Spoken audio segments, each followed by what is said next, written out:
Assalamualaikum warahmatullahi wabarakatuh. Waalaikumsalam. Allahu Akbar, Allahu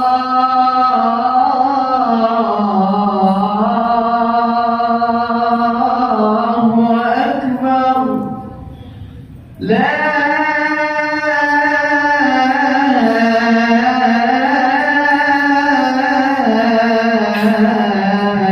ilaha illallah.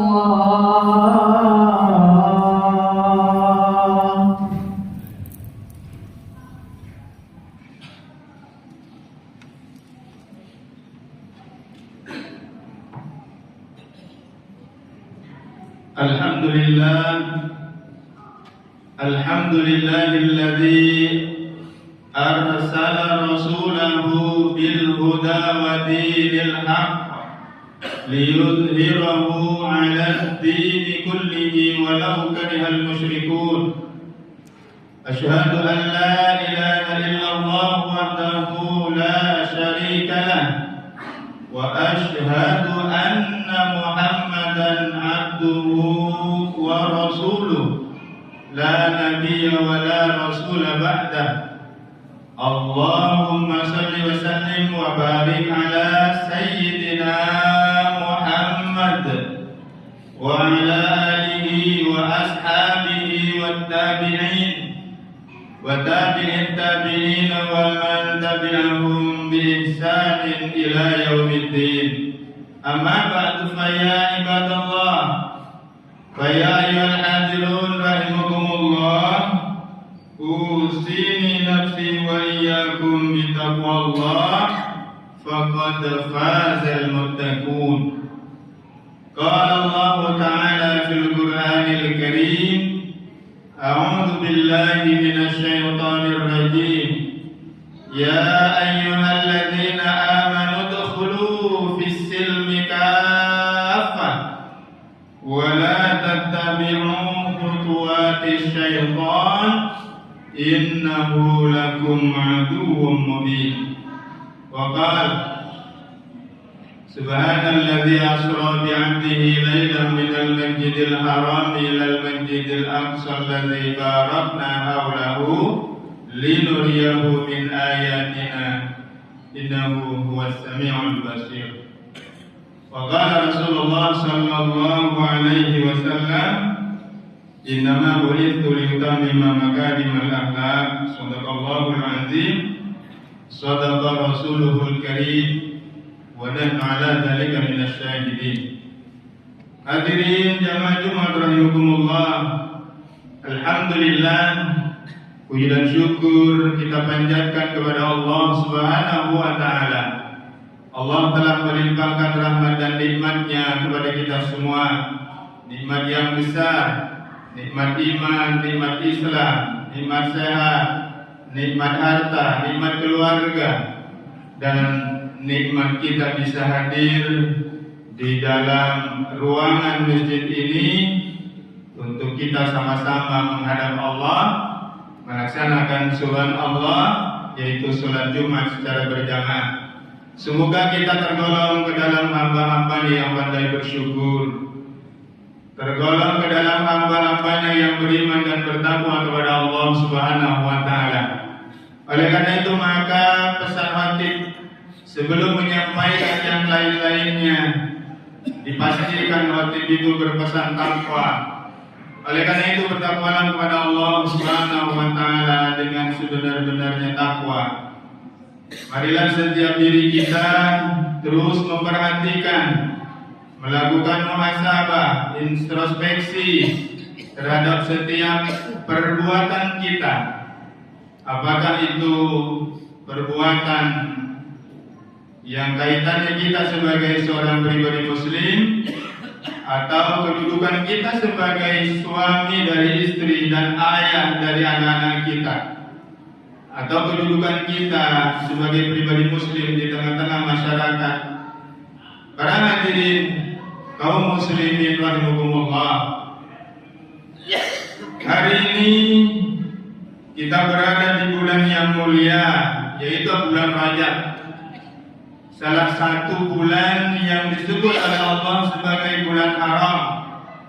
Ada 4 bulan haram, di antaranya adalah bulan ini.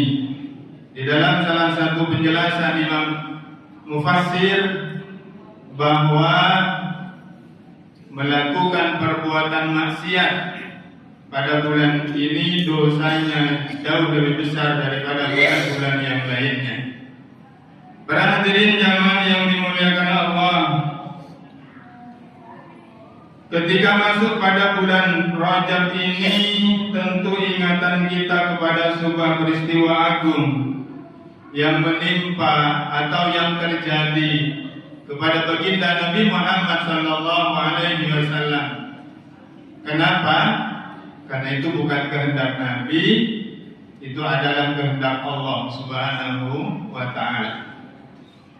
Karena kalau itu kehendak Nabi, peristiwa Isra Mi'raj Nabi Muhammad SAW yang terjadi pada bulan Rajab, maka tentu peristiwa itu tak akan terjadi kalau hanya semata-mata itu kehendak Nabi Muhammad SAW. Oleh karenanya di dalam Al-Quran disebutkan, A'udzubillahi minasyaitonir rajim, Subhanalladzi asra bi'abdihi lailan minal masjidil haram ilal masjidil aqsa. Maksudnya Allah yang telah memperjalankan. Artinya adalah kehendak Allah untuk memperjalankan hambanya pada suatu malam dari Masjidil Haram ke Masjidil Aqsa, kemudian nanti lagi naik ke langit sampai kemudian di Sidratul Muntaha. Para hadirin jamaah yang dimuliakan Allah, peristiwa ini merupakan paling monumental dalam sejarah Islam. Isra Mi'raj itu bukan hanya peristiwa spiritual yang syarat mukjizat, tetapi juga mengandung pesan politik dan peradaban yang sangat mendalam. Isra Mi'raj menjadi penegasan bahwa Islam itu bukan hanya sekedar agama ritual individual, melainkan dia adalah juga sekaligus sebagai ideologi yang memimpin kehidupan manusia secara menyeluruh di bawah kepemimpinan global. Para hadirin jamaah yang dimuliakan Allah, salah satu pesan inti Isra Mi'raj adalah Allah mewajibkan sholat kepada hamba-hambanya. Dalam kisah yang mungkin kita semuanya telah mendengar kisah ini, bahwa Nabi mendapatkan perintah 50 kali sholat, yang kemudian bertemulah Nabi dengan Nabi Musa alaihissalam. Maka kemudian Nabi Musa alaihissalam mengatakan, umatku aja gak mampu, apalagi umatmu Muhammad, naik lagi minta keringanan kepada Allah. Dan karena itu kemudian terjadilah Nabi bolak-balik 9 kali menghadap Allah, dan setiap kali kembali kepada Allah mendapatkan pengurangan 5. Dari 50 kemudian berkurang 45 dan 35. Nah, hadirin jamaah yang dimuliakan oleh Allah Subhanahu wa Ta'ala, ini artinya apa?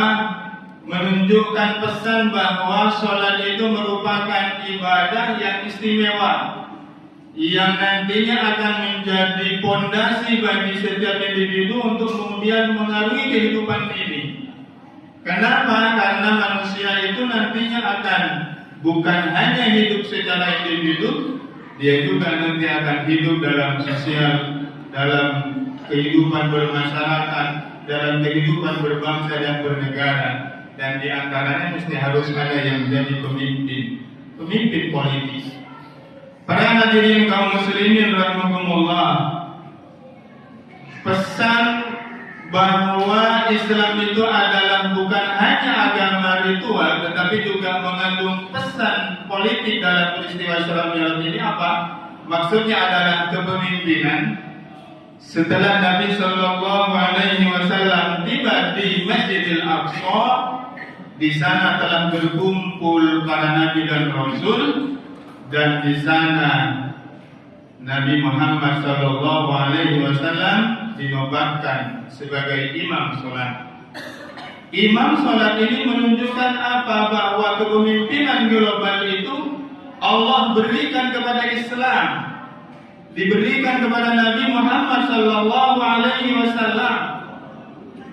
Hadirin rahimakumullah, pesan ini nantinya akan terwujud manakala Nabi SAW hijrah ke Madinah.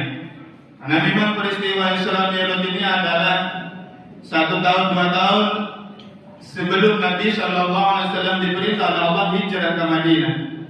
Saatnya nanti kemudian Nabi hijrah di Madinah, maka kemudian berdirilah negara pertama, negara Islam, yaitu dengan kepala atau kepemimpinan Nabi Muhammad SAW sebagai kepala negaranya. Dari situlah kemudian Islam meluas. Dakwah Islam bukan hanya didakwahkan oleh pribadi Nabi, karena Nabi setelah sampai di Madinah bukan hanya sebagai Nabi dan Rasul saja, tetapi juga berfungsi dan bertindak sebagai kepala negara. Maka saat itu Nabi SAW menyusun seluruh organ-organ atau perangkat untuk layaknya bagaimana sebuah negara, dengan Umar, Abu Bakar dan Umar bin Khattab sebagai pembantunya. Kemudian Nabi membentuk segala macam, termasuk mengutus beberapa sahabat, diutus ke Yaman, diutus ke Bahrain, diutus ke negeri-negeri atau daerah-daerah yang ada saat itu. Bahkan di dalam Sahih Bukhari maupun Sahih Muslim disebutkan di sana ada surat Nabi yang dikirimkan oleh beliau kepada para pembesar Romawi, para pembesar Bahrain, para pembesar-pembesar yang ada negara pada masa itu. Banyak para sahabat yang diutus menjadi duta untuk menyampaikan surat dakwah Islam. Para hadirin rahimakumullah, setelah Nabi SAW 10 tahun memimpin Madinah, wafat beliau, kepemimpinan itu kemudian dilanjutkan oleh Abu Bakar As-Siddiq.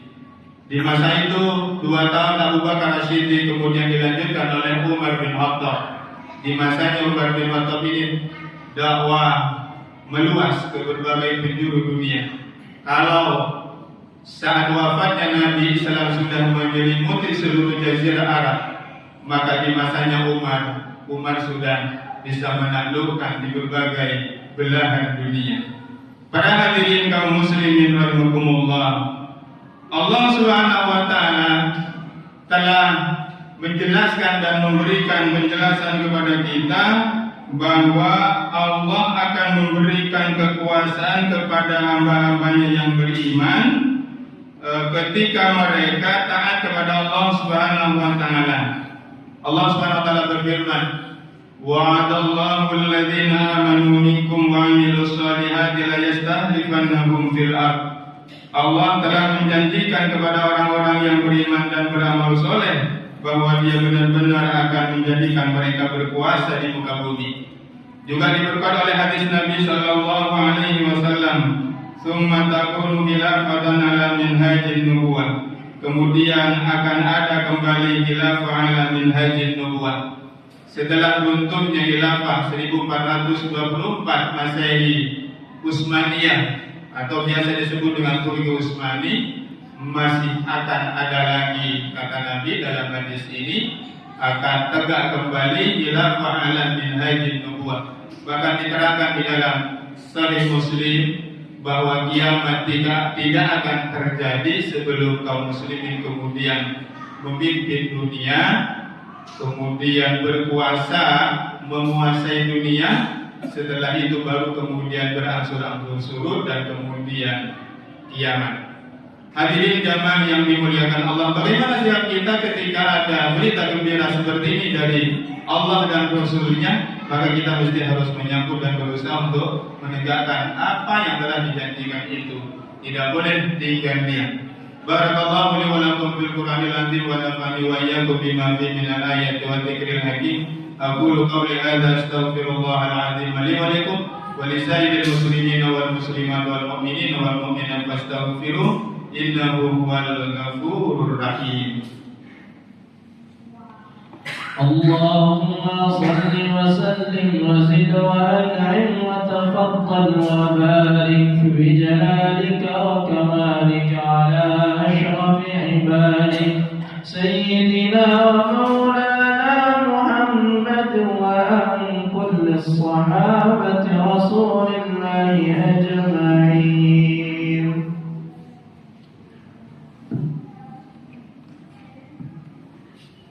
الحمد لله الذي أنعم علينا بنعمة الإيمان والإسلام والذي فرض علينا بإقامة شعار دين الإسلام طول عام. أشهد أن لا إله إلا الله وحده لا شريك له وأشهد أن محمدا عبده ورسوله لا نبي ولا رسول بعده. اللهم صل وسلم وبارك على سيدنا محمد وعلى آله وأصحابه والتابعين وتابعي التابعين ومن تبعهم بإحسان إلى يوم الدين. أما بعد فيا عباد الله اتقوا الله حق تقاته ولا تموتن إلا وأنتم مسلمون. Hadirin rahimakumullah, bertakwalah kepada Allah Subhanahu wa taala dengan sebenar-benarnya takwa. Sebelum kita berdoa kepada Allah, menguatkan dan menyimpulkan khutbah yang pertama, Allah Subhanahu wa taala memerintahkan kepada kita bertakwa kepada Allah, dan amal yang pertama kali dilihat nanti pada hari kiamat adalah sholat. Yang sholat itu merupakan oleh-oleh dari perjalanan Isra Mi'raj Nabi Muhammad sallallahu alaihi wasallam. Awwalu ma yuhasabu bihil 'abdu yaumal qiyamah as-sholat. Tidak dilihat amal-amal yang lain, tidak ada nilainya amal-amal yang lain sebelum sholatnya dilihat oleh Allah Subhanahu wa taala. Artinya adalah penentu amal sholat itu adalah pada sholat. Kemudian sholat juga merupakan pencegah dari perbuatan keji dan mungkar. Artinya apa? Allah Subhanahu wa taala mewajibkan kita sholat itu agar dalam kehidupan kita sehari-hari ini terbebas dari pada perbuatan-perbuatan keji dan mungkar.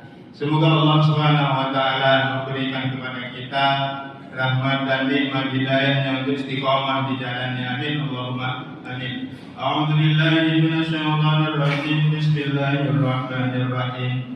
Ya ayyuhalladzina amanu idza nudiya lis-salati min yaumil jumu'ati fas'au ila dzikrillahi wa dharul bay'. Dzalikum khairul lakum in kuntum ta'lamun. Allahumma shalli wa sallim wa barik ala sayyidina Muhammad wa ala alihi wa ashabihi ajma'in. Allahumma ighfir lil muslimin wal muslimat. Allahumma ighfir lil muslimin wal muslimat wal mu'minin wal mu'minat al ahya'i minhum wal amwat. Rabbana innaka sami'un qaribun mujibud da'awat. Ya Allah ya Qadiyal hajat. Rabbana zalamna anfusana wa illam taghfir lana wa tarhamna lanakunanna minal khasirin. Rabbana ighfir lana dzunubana wa liwalidayna warhamhum kama rabbawna shighara.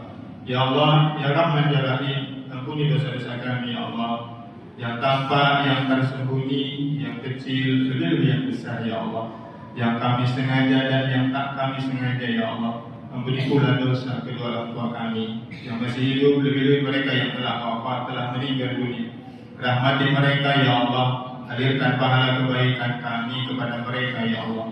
Demikian juga guru-guru kami ya Allah, guru-guru kami yang telah mengajarkan kami Al-Quran, guru-guru kami yang telah membimbing kami dalam agama ini ya Allah, guru-guru kami yang telah mengajarkan kami ilmu-ilmu terapan, ilmu-ilmu kehidupan. Rahmati mereka, berikan kebaikan kepada mereka ya Allah. Ampuni pula dosa pasangan hidup kami ya Allah. Jadikanlah kami, pasangan hidup kami, anak-anak kami adalah orang-orang yang Kau ridhai ya Allah. Ampuni pula anak-anak kami, jadikanlah mereka anak-anak yang soleh dan solehah, yang kelak jadi di belakang kami menjadi pemimpin ya Allah. Ya Allah ya Rahman ya Rahim, jangan Kau hukum kami saat kami salah dan hilang. namun segera ingatkan kami agar kami segera kembali kepadamu ya Allah. Ya Allah, ya Rahman, ya Rahim, saudara-saudara kami yang berada di belahan negeri atau di belahan pulau yang mendapatkan musibah, yang mendapatkan bencana, maafkan mereka ya Allah. Terimalah mereka yang wafat sebagai syahid. Maafkan mereka ya Allah, ampuni mereka, berikan kesabaran kepada mereka, berikan kebaikan kepada mereka ya Allah. Demikian juga saudara-saudara kami yang berada di negeri yang saat ini mereka mendapatkan kezaliman dari penguasa mereka, kezaliman dari orang-orang yang zalim, orang-orang kafir. Berikan kebaikan kepada mereka ya Allah, berikan kebebasan kepada mereka, kemerdekaan kepada mereka ya Allah. Ya Allah, kabulkan doa kami. Rabbana atina fid dunya hasanah wa fil akhirati hasanah wa qina adzabannar wa qina adzabannar walhamdulillahi rabbil alamin. Ibadallah, innallaha ya'muru bil 'adli wal ihsan wa ita'i dzil qurba wa yanha 'anil fahsya'i wal munkari wal baghi ya'idukum la'allakum tadhakkarun. Fadhkurullaha al-'azim yadhkurkum washkuruhu 'ala ni'amihi yazidkum wa la dzikrullahi akbar. Wallahu ya'lamu ma tasna'un.